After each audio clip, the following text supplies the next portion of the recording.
Hello, हाय, good evening everybody. मुझे देखने वाले सारे भाइयों बहनों को नमस्कार, सारे स्टूडेंट्स को नमस्कार। आइए अपनी सीखने की जर्नी को स्टार्ट करते हैं और आज हम सेशन लेते हैं वोकैब में थोड़ा सा चेंज कर लेते हैं, थोड़ा सा तड़का लगा लेते हैं इडियम फ्रेजेस का।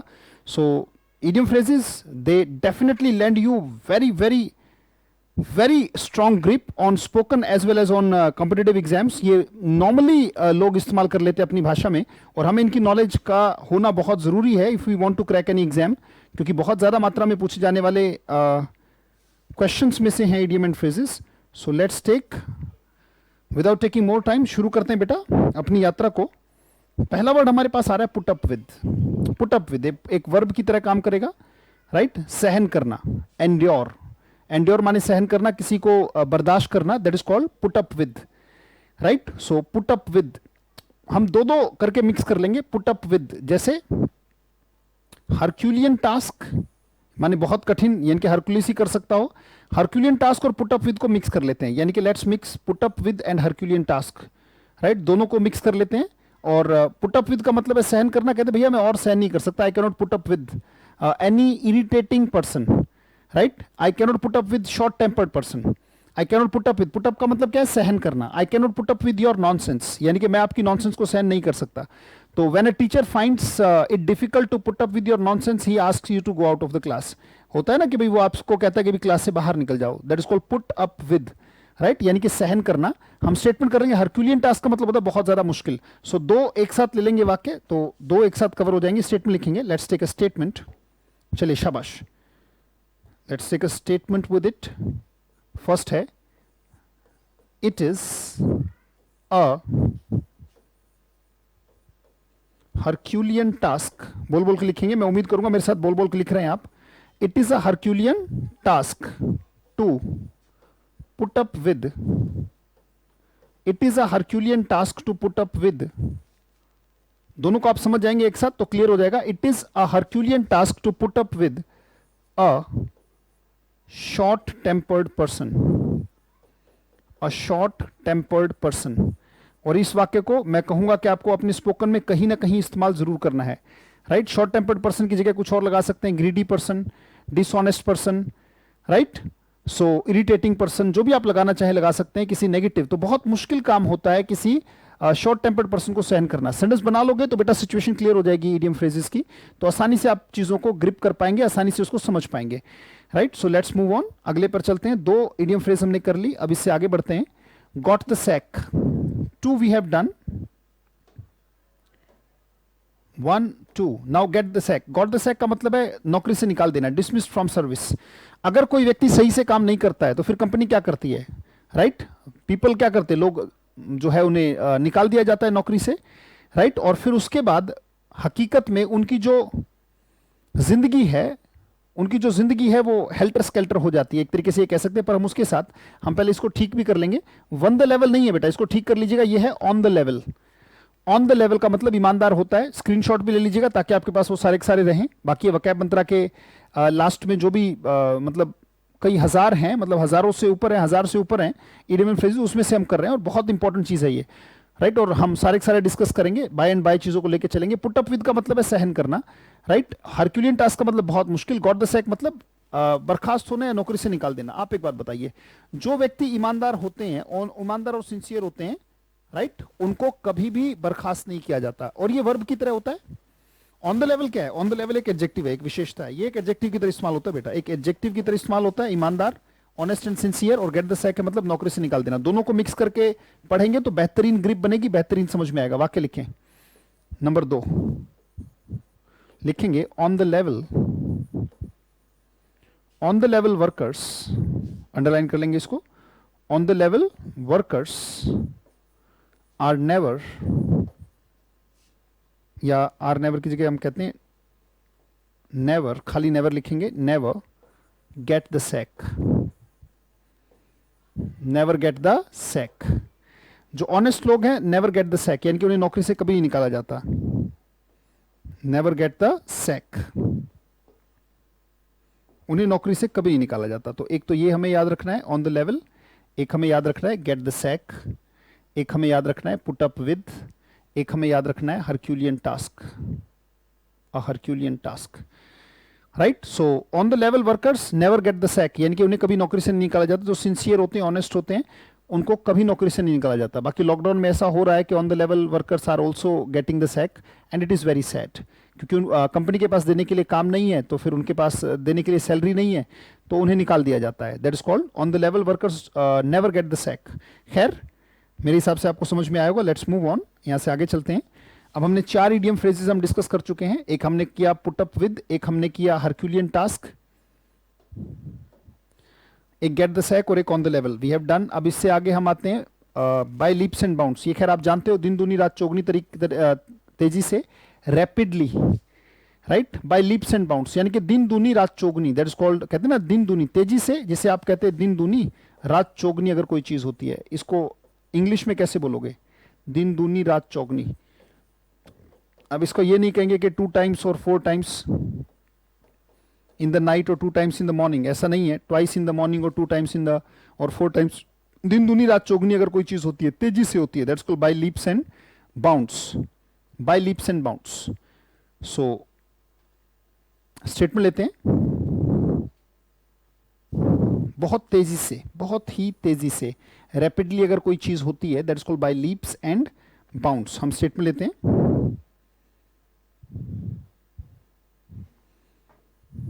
डन फॉर को मिक्स कर लेंगे बाय लीप्स एंड बाउंड से।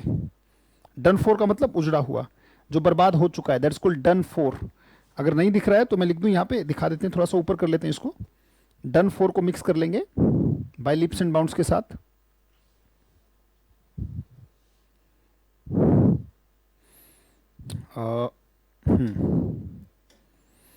हम बात कर रहे हैं बाय लीप्स एंड बाउंड्स दिन दूनी रात चौगनी के लिए बेटा, और डन फॉर को इसमें मिक्स कर देंगे, जो उजड़ा हुआ होता है, जैसे डन फॉर बिजनेस, राइट, या done for company. By leaps and bounds statement लेंगे। Let's start.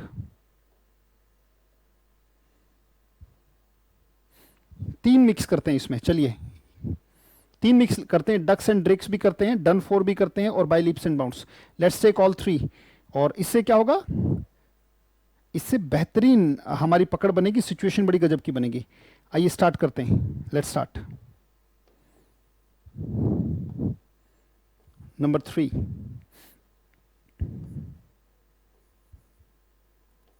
The company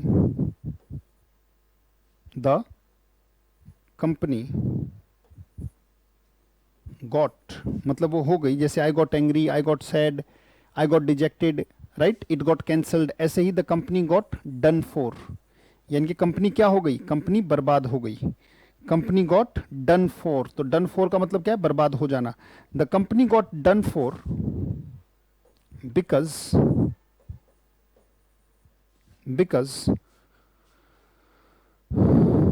one of the partners, जो पार्टनर थे,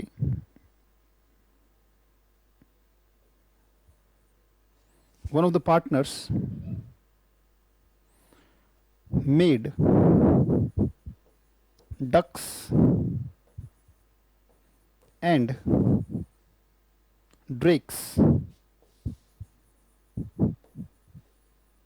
of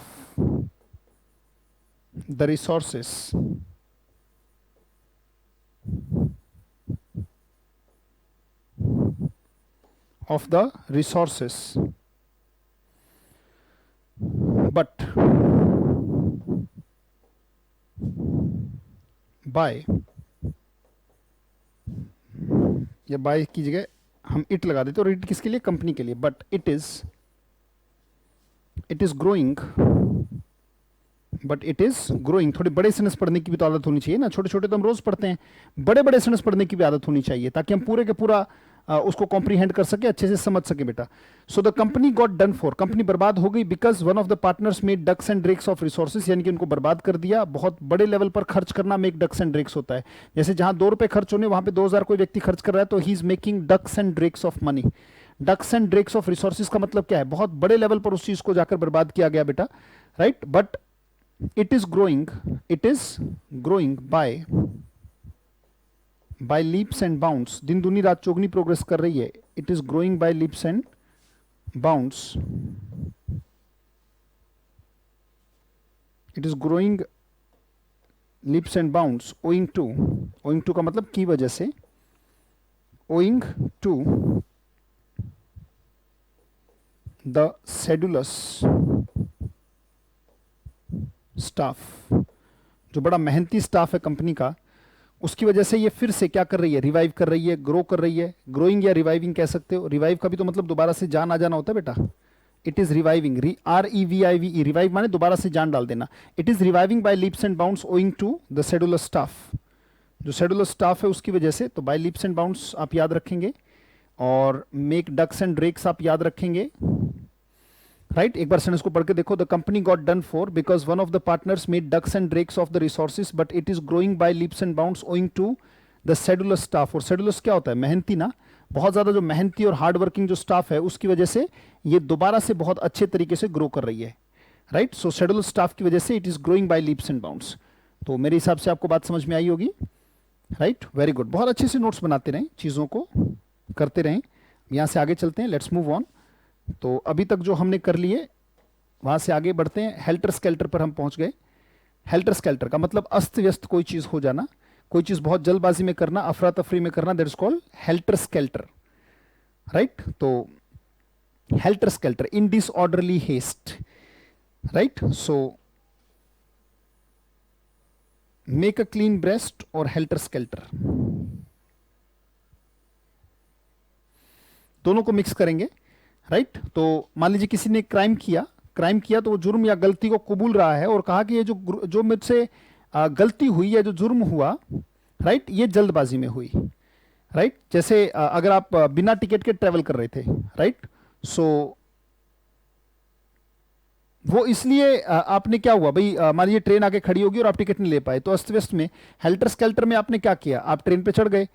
राइट, आप ट्रेन पे चढ़ गए और आपने टिकट तो लिया नहीं, तो टीटी आया, तो आपने क्या किया, you made a clean breast, यानी कि आपने क्या किया, आपने बिल्कुल सही सही रीजन बता दिया, आपने कबूल कर लिया कि हाँ मेरी गलती है। Right, you made a clean breast, right, you made a clean breast that, you made a clean breast that because of helter skelter you could not buy a ticket. जो डिसऑर्डरली हेस्ट था उसकी वजह से आप ticket नहीं खरीद पाए। Right, हम स्टेटमेंट ले सकते हैं उसको, बल्कि यहीं पे लिख लेते हैं। Let's take a statement. यहां पे हम जगह बना लेंगे, यहां पे दिखाई दे रहा होगा सबको, तो हम स्टेटमेंट लिख देंगे, you made a clean breast. Right, इसका मतलब है अपनी जुर्म को कबूल कर लेना। You made a clean breast, you made a clean breast that because of, लिखेंगे शाबाश, बिकॉज ऑफ, किसकी वजह से, हेल्टर स्केल्टर की वजह से ना, बिकॉज ऑफ हेल्टर स्केल्टर, लिखेंगे शाबाश, बिकॉज ऑफ हेल्टर स्केल्टर,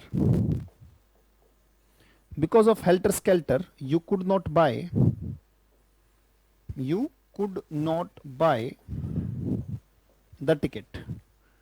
जो टिकट है वो आप नहीं खरीद पाए। भाई क्यों नहीं खरीद पाए, बिकॉज बहुत ज्यादा क्या थी, राइट, बिकॉज बहुत ज्यादा अफरा तफरी मची हुई थी, बहुत ज्यादा हेस्ट थी वहां पे, और उस जल्दबाजी में you could not buy. Disorderly haste का मतलब है अव्यवस्थित तौर पर जल्दबाजी। राइट, तो हम स्टेटमेंट कहेंगे क्या कि टीटी आया तो आपने क्या किया, you made a clean breast that, आपने इस बात को साफ तौर पे गलती कबूल लिया, एक्सेप्ट कर लिया, that because of helter skelter you could not buy the ticket. Right, और मेरे हिसाब से आपने नोट कर लिया होगा। तो दो और इडियम फ्रेज हमारे हो गए, और एक नया तरीका मैंने अपनाया कि क्यों ना एक के साथ दो, एक के साथ एक फ्री दे दिया जाए तो बहुत अच्छा है। राइट, चीजों का एक ही बार, एक ही सेंटेंस को पढ़ने में अगर दो चीजें मिल रही हैं तो बहुत अच्छी बात है ना, उससे हमारी रीडिंग भी डेप्थ में जाती है। अच्छी चीजों को, मुश्किल चीजों को अगर एक साथ पढ़ लिया जाए तो बहुत अच्छी बात होती है। गो टू विंड्स का मतलब है बर्बाद हो जाना, जैसे डन फॉर था ना, डन फॉर जैसा ही गो टू विंड्स भी होता है। गो टू विंड्स का मतलब लुप्त हो जाना, डिसअपियर हो जाना, खत्म हो जाना, that is called go to winds. जैसे जो वादे हैं सारी जिंदगी पर साथ निभाने के, ये वो फलाना डिमकाना, ये सब क्या हो जाते हैं, go to winds. Right, go to winds. जैसे वो एक ऐसे ही चुटकुला सा है कि भाई ये जो रोज डे है, चॉकलेट डे है, राइट, ये सब शादी से पहले के चोचले हैं, ये सारे के सारे चोचले they go to winds after marriage. फिर ये rose day, chocolate day, teddy bear day, ये सब नहीं होता। फिर होता है कि भाई रोटी दे, कपड़ा दे, खाना दे, जीने दे, ऐसे ही ये दीज आर जोक्स। तो कहते भाई सारे के सारे जो प्रॉमिस हैं या सारे के सारे जो चोचले हैं, जो सारी के सारी जो शो ऑफ है, राइट। सो हम स्टेटमेंट ले सकते हैं, let's take the statement end up in smoke भी हम कह सकते हैं, मतलब कोई चीज निरर्थक हो जाती है। सो चलिए let's take a statement with go to winds, go to winds, all the showing off, all the showing off, जो भी दिखावा है या flaunting off, FLAUNTING, all the showing off या flaunting off, दिखावा करना, ड्रामेबाजी करना, राइट, या ऑल द टेंट्रम्स भी कह सकते हैं, जो ड्रामेबाजी होती है, TANTRUMS, टेंट्रम्स। टेंट्रम्स का भी मतलब है दिखावा, ड्रामेबाजी, कुछ भी आप कह सकते हैं। इसमें आपको टेंट्रम्स भी मिल गया, फ्लॉन्टिंग ऑफ भी मिल गया, राइट। तो ठीक है, all the flaunting of, all the tantrums go, क्या है, गो इन स्मोक भी होता है वैसे। अब यहां पे देख लेते हैं क्या था, गो टू द विंड्स, ठीक है, एंड इन स्मोक भी होता है, गो टू विंड्स भी होता है, राइट। सो ठीक है, गो टू द विंड्स था। तो all the showing off, all the flaunting of, go to the winds, go to the winds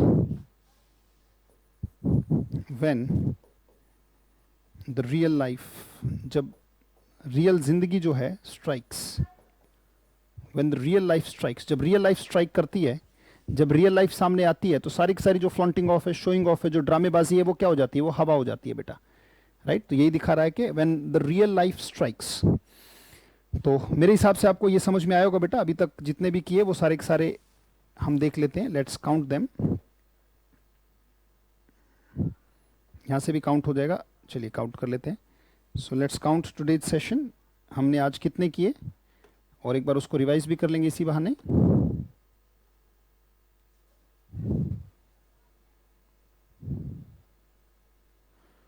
so first is put up with, put up with का मतलब सहन करना, और हमने कहा था it is very difficult to put up with, it is a Herculean task, it is a Herculean task to put up with a short tempered person. तो दोनों को मिक्स करके लिया। गॉट द सैक माने नौकरी से बर्खास्त कर देना, तो हमने क्या कहा था, इन दोनों को मिक्स किया था कि on the level workers, on the level workers never get the sack. तो हमने 4 किए, 2 और 2 4 हो गए। अच्छा, बाय लीप्स एंड बाउंड्स के साथ हमने 3 मिक्स कर दिए थे, एक था मेक डक्स एंड ड्रेक्स, एक डन फॉर, राइट। तो एक ये हो जाएगा इसमें, और एक ये हो जाएगा, और एक डन फॉर हो जाएगा। सो हम कहेंगे the company became done for, company बर्बाद हो गई, because one of the partners made ducks and drakes of the resources को बर्बाद कर दिया, right. But it is growing by leaps and bounds owing to the sedulous workers. जो sedulous workers हैं या शेड्यूलस स्टाफ है, उसकी वजह से ये लीप्स एंड बाउंड्स जो है ग्रो कर रहा है। नंबर 1, नंबर 2, नंबर 3, नंबर 4 और नंबर 5, नंबर 6, नंबर 7, 7 हमने कर लिए। उसके बाद हमने किया क्या, go to the winds. Go to the winds से पहले हमने हेल्टर स्केल्टर किया। हेल्टर स्केल्टर का मतलब अस्त व्यस्त, अस्त व्यस्त, हेल्टर स्केल्टर का मतलब अस्त व्यस्त, और उसके साथ हमने इसको मिक्स कर लिया क्या, कि make a clean breast, right. तो हमने स्टेटमेंट लिया था क्या, you made a clean breast that you could not, that because of helter skelter you could not buy tickets. तो 2 और हो गए हमारे। गो टू विंड्स का मतलब विलुप्त हो जाना। तो हमने स्टेटमेंट लिखी कि ऑल द स्वैंकी प्रोमिसेस या all the tantrums, all the flaunting या ऑल द फ्लॉन्टिंग ऑफ या all the showing off go to the winds disappear हो जाती है when the real life strikes. तो आज का सेशन कैसा लगा जरूर बताइएगा, राइट। जितने भी हमने किए उनको बार बार रिवाइज करते रहो बेटा। देखो repetition is the mother of memory, मैं बार बार कहता हूं, अगर आप रिपीट नहीं करोगे, रिवाइज नहीं करोगे, लिखोगे नहीं, दोहराओगे नहीं, बार बार नहीं पढ़ोगे, आपकी अपनी नोटबुक काफी है, किसी और चीज को पढ़ने की जरूरत नहीं है। उस लेवल तक मैं एक्सप्लेन कर रहा हूं चीजों को कि आप आसानी से अगर उसको अपनी भी नोटबुक को रिवाइज कर लोगे तो बेटा इंग्लिश की औकात नहीं कि वो आपको समझ में ना आए, राइट। वो तो बनी ही समझ में आने के लिए, अदरवाइज वो भाषा बनती ही नहीं अगर आपको समझ में ना आनी होती। तो बहुत बहुत धन्यवाद आज के सेशन के लिए। सेशन कैसा लगा जरूर बताइएगा, और बेस्ट सेंटेंस आपको कैसा लगा या कौन सा लगा उसे जरूर बताइएगा। बहुत बहुत धन्यवाद, thanks a lot for being with me. मिलेंगे आपसे कल की क्लास में। Thank you, thanks a lot, good night, take care, stay happy, stay creative, stay focused. Thank you, thanks a lot, good night, take care.